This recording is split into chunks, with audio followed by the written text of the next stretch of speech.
alguna vez ha bajado toboganes y de pronto no va hacia adelante, sino siempre se va hacia atrás? Sí tiene problemas con ese virus. Si vas a los toboganes de agua, toboganes de colchón, bueno, esos grandes deslizadores, ¿no? A ver, hagan la prueba y láncense y tu cuerpo no tiene que ir hacia atrás. Pero si ya atrás y no puedes contener, sí tuviste problemas. O no te han vacunado bien, ¿no? Así que hagas abogado y denuncia. Bueno, ya está hecho, por más que hagas no va a haber solución, pero sí puede haber fisioterapia, ¿no? Eso se da.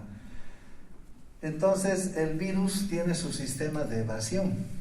Como ingresa por el intestino, todos estos componentes de lo que es el famoso tejido asociado a mucosas, el famoso MALT, ¿se acuerdan? Tejido linfoide en el sistema inmune, a veces está bloqueado y comandado por las proteínas, esos polipéptidos que hemos visto, y entonces pues el virus puede ser fácilmente, puede evadir esa primera etapa.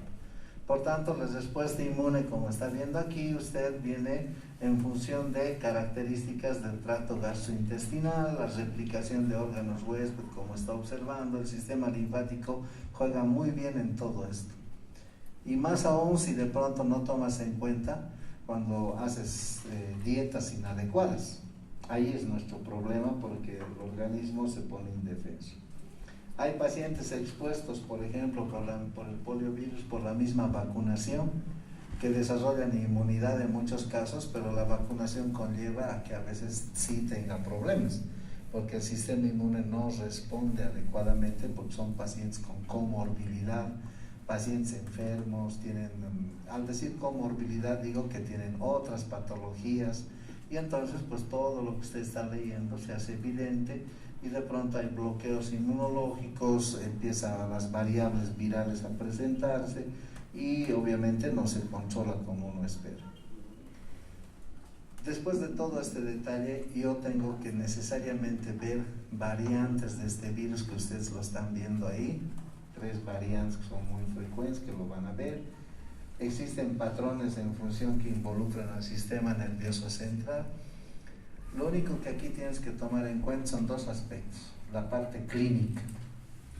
Si esta virosis tiene una fase, como dice aquí, puede subdividir en paralítica, no paralítica. Los patrones de enfermedad en función a lo que es a veces una infección abortiva. ¿Qué quiere decir abortiva? Que tu propio organismo lo elimina, al igual que hay una patología que en nuestro medio ronda bastante, que es la varicela. La varicela te da a cierta edad, ¿no es cierto? Cuando te aparecen pústulas por todo lado. Pero de pronto a veces te aparece un acné ahí por la frente, por la axila o en el glúteo, que te duele y te arde. Es un dolor urente. Y a veces es un acné. Esos son varicelas abortivas. Este proceso viral también ocurre lo mismo. De pronto hay una infección viral, hay un problema intestinal, luego de pronto empiezas a tener como que se te paralizó el dedo, de pronto te quieres caer, la rodilla no te responde. Estoy hablando de virosis, no de una resaca, que puede ser diferente. Entonces, en esos casos el cuadro clínico es muy importante, sobre todo la parálisis, la flacidez. Entonces, esta infección se puede transmitir, como aquí están observando en esta imagen, ¿no? Lo que es fecal oral, alimentos contaminados, a partir de esas transmisiones que se puede dar, todo lo que ustedes están leyendo. La principal sintomatología son fiebres inexplicables, dolor de cabeza, dolor de garganta. A veces te dicen, parece que has ido a cantar, te has levantado con la boca abierta, en realidad no, estabas normal. Tal vez te prestaste solamente algún cubierto de alguien o pasaste por algún lado, pero en realidad ocurre ese tipo de transmisión. Cefaleas, dolor de cabeza inexplicables. En los niños es muy frecuente aquello, pero el niño no te dice me duele la cabeza, lo único que se hace es irritable, se pone ansioso, menos de 5 años es muy importante vigilar. Quien va a ser pediatra tiene que tener mucho juicio clínico para definir aquello, porque un niño no te va a decir me duele la garganta, tengo migraña, ¿no? Cefalea, ¿no? Te dicen ellos, solo son irritables, se ponen a llorar y nada más.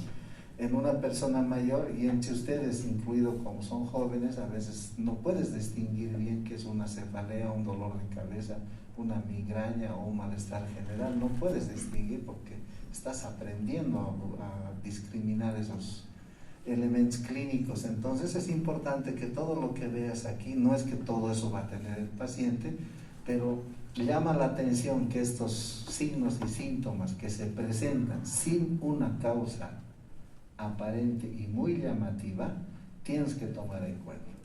Es decir, vas a un cumpleaños y te duele el estómago, obvio, pues que en el cumpleaños algo guardado te dieron, pero si de pronto vas solamente de turismo, no comiste nada y tienes problemas por solamente haber tomado agua, sí tienes que tomar en cuenta, ¿no? Es decir, son detalles que nunca debe olvidarse en función del lugar donde vas y los hábitos que tienes.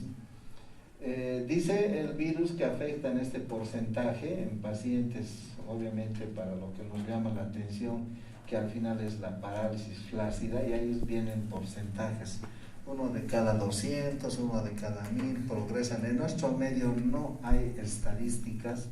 Hay en la República del Perú, también en Chile y en el norte de Chile, que más o menos podemos agarrar con relación a nuestro medio. Pero yo les invito a ustedes con salud pública, cuando hagan pediatría, involúcrense en esto, y quien va a ser pediatra también, para erradicar al virus o sencillamente para seguir haciendo la campaña de vacunación. No hay datos extraordinarios, todos son datos internacionales.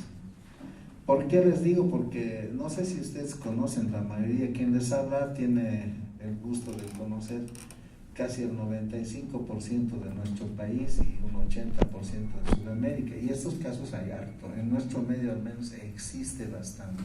Y si usted va por lugares a manera de turismo, conocer, o cuando haga su práctica médica, va a ver estos casos. No es simplemente aquel que te pide limosna, sino viven en ese entorno, y es a veces muy lacerante cuando ves que el virus, dependiendo del sitio anatómico, puede clasificarse en lesiones espinales, vulvares, vulvoespinales, y miren, estas lesiones que te puede dar en diferentes sitios y comportamientos. O sea, hay diversas formas de lesionar, porque el virus, independientemente de lo que hemos hablado en su estructura, sus características, la lesión es importante y puede conllevar no solamente a una parálisis flácida, sino también de diversas magnitudes, en función inclusive del estado mental, ¿no? Te puede haber hasta problemas. Estudias y no sabes por qué no apruebas, digamos, ¿no? Asintomática hasta un 95%. Por eso les hablaba, el detalle mío ahorita es que usted comprenda que a veces es asintomático, no hay muchos síntomas. Y después el resto de lo que usted está leyendo y viendo en porcentajes es bajo, pero llamativo cuando ya hay una lesión, especialmente en un niño. Entonces, reitero nuevamente, el periodo de incubación 7 a 21 días, vía de contagio fecal-oral, algo que ya habíamos visto, estoy reiterando para que usted pueda magnificar el tema. Hay 3 fases, una fase aguda que dura pocos días, una fase de recuperación, pueden ir leyendo esta parte, y las fases de secuelas permanentes, que es a lo que llama la atención, ¿no? Entonces, estas 3 fases no hay que olvidarse. Lo van a llevar seguramente en infectología, en pediatría. Ahorita lo que me interesa es que usted vea que el virus ingresa a nuestro organismo y puede causar daño. Ese es el objetivo. La modalidad clínica, ahí está, asintomática, abortiva, que quiere decir que el organismo lo controla. Puede haber una fase no paralítica y la otra paralítica en porcentajes. Lo que están leyendo es lo que siempre ocurre. Muy importante cuando haces signos, sintomatología en menor de 12 años, de 5 años, ahí un neuropediatra se puede lucir para poder hacer el diagnóstico diferencial. En la forma paralítica, determinar la asimetría. A veces hay asimetría en cuanto a la flacidez muscular en los miembros afectados. No siempre es que hay genovalgo o en algunos casos displasia congénita, sino que ya hay una parálisis. A veces confunden eso los traumatólogos. Miren el otro detalle. Desde a temprana edad, van a disculpar que les vuelva a insistir, ustedes jóvenes, de pronto uno empieza a tener una cojera, digamos, ¿no? Y te dicen, no, es displasia de cadera, que de niño no te pusieron, bueno, lo que ya deben saber, imagínate que en serio está pasando esto. Hay una parálisis. Y a veces hasta operan de eso, ¿no? Cuando en serio no se debería operar. ¿Por qué? Porque omitimos este tipo de patologías. Entonces hay que tomar en cuenta, más aún cuando vas a tener bebés, siempre cuando te diga el traumatólogo hay displasia de cadera, no, a ver, diagnostíqueme parálisis, o sea, en este caso, ¿qué es? Poliovirus. Porque después, no sé si han visto, les ponen pañales a los bebés, a veces les ponen yeso, les operan, cuando en realidad el poliovirus está haciendo su trabajo. Pero, ¿y qué pasa? Mire lo que ocurre en algún momento, por eso les digo. El niño sigue igual, la niña sigue igual, y te dicen, no, es que usted no hizo el tratamiento, no le puso pañal, en las noches le quitó, o sea, te echan la culpa, ¿no?, del que no has hecho el seguimiento, cuando en realidad el poliovirus es el que está trabajando, está provocando esa asimetría de los miembros. ¿Se dan cuenta, no? Y si tienen por ahí algún familiar o algún conocido con esto, lleguen a la casa y verifiquen esto, y puede ser que estén encontrando esos casos. Es muy frecuente en nuestro medio por esa praxis que tenemos, ¿no? Entonces, estas imágenes que ustedes ven en función de miembros inferiores, fíjense lo que hay. Muchos miembros musculares afectados, lo que conllevan en algunos casos a una ambulación no correcta. Por eso estoy haciendo énfasis en las complicaciones que el virus realiza. Y eso debemos tomar en cuenta. Las alteraciones más frecuentes. Lo que les hablaba hace un rato, ¿no? Así que todos tienen que ir no es que tienes que bailar, hacer danza fina, pero a veces hay pie equino, miren la columna, a veces hay lordosis, escoliosis, y no es que ha habido traumatismo, ha existido esa virosis de la polio, o esa vacuna no funcionó adecuadamente. ¿Se dan cuenta las lesiones? Por eso estoy haciendo énfasis. Y no es que el pediatra sea malo o el traumatólogo malo, sino que se hace un diagnóstico no adecuado, porque a veces el laboratorio también te falla. Puede ser que no tengan los controles adecuados. Por eso les llamo a la reflexión a ustedes que son jóvenes y que vean estas lesiones y que a veces están frente a ese detalle. ¿Frente a quién? Al virus de la polio, que afecta estos segmentos en miembro inferior. Y yo digo, alguna vez decía, no creo que nuestros jugadores, los deportistas tienen problemas, por eso no afectamos mucho, porque no hacemos bastantes énfasis en aquello. Pareciera una broma, un mal comentario, pero es real, ¿no? Como en los otros países están, hasta los japoneses con estatura baja, pero saltan más que un gallo. En nuestro caso no, hay mucho problema de eso.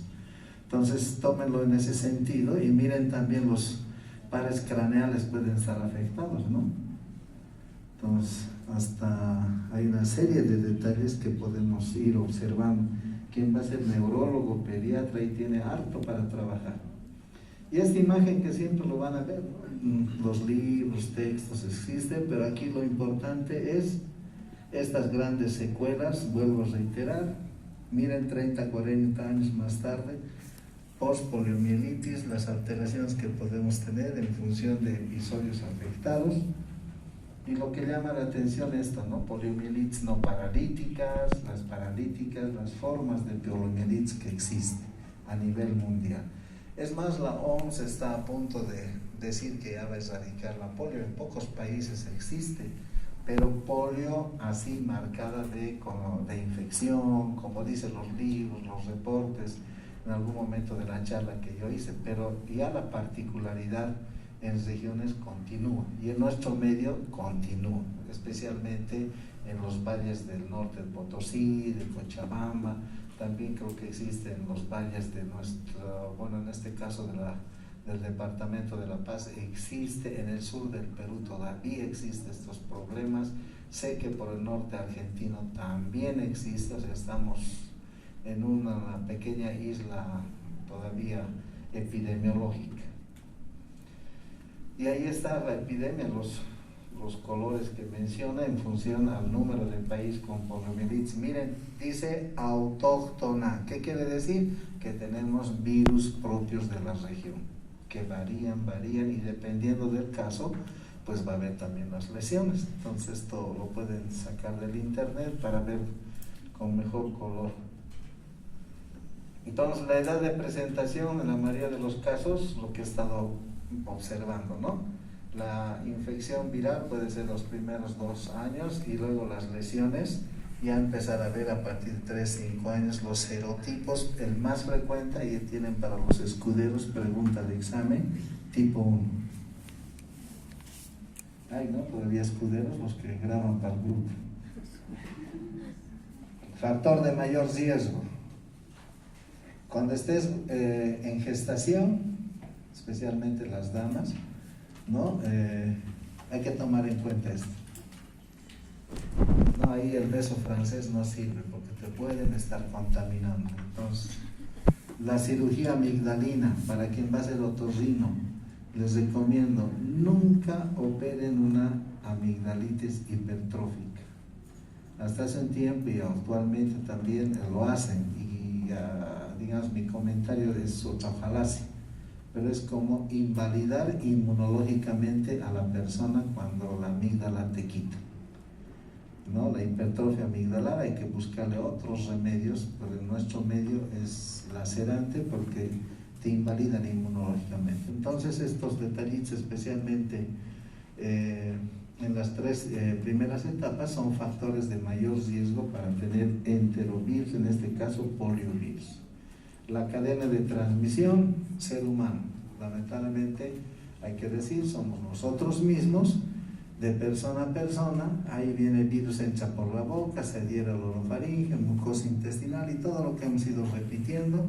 Lo importante aquí es la susceptibilidad. Miren, menores de 15 años en porcentaje.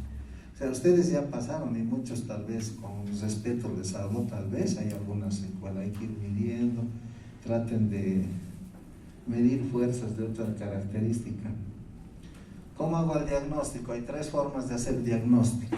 Epidemiológico, sí estamos en una región epidemiológica. Clínico, en función de los detalles que hemos ido hablando. Y confirmar con laboratorio, porque tampoco se trata de decir es todo lo que ya ven ahora ustedes como parados piensan que es poliovirus. No, puede ser Coxsackie, ecovirus, rinovirus. Hay otros tipos de virosis también que conlleva aquello, ¿no? Entonces el diagnóstico netamente epidemiológico es en función a la historia de contactos, como dice ahí, historia epidemiológica en áreas, determinar, no es simplemente lo que yo charlo, sino también hay que buscar la inmunización, si ha sido específica, si ha sido buena, no solamente saber mostrar la tarjeta, si realmente han cumplido la cadena de frío. En la parte clínica, ¿no? Como dice ahí, hubo febrículas, malestar general, cefalalgias, o sea, dolor de cabeza, bucofaringia. De todo ello, lo que más llamó la atención es esos famosos dolores de garganta. No porque hayas dormido con la boca abierta, cuando duele la garganta de forma inexplicable, ¿no?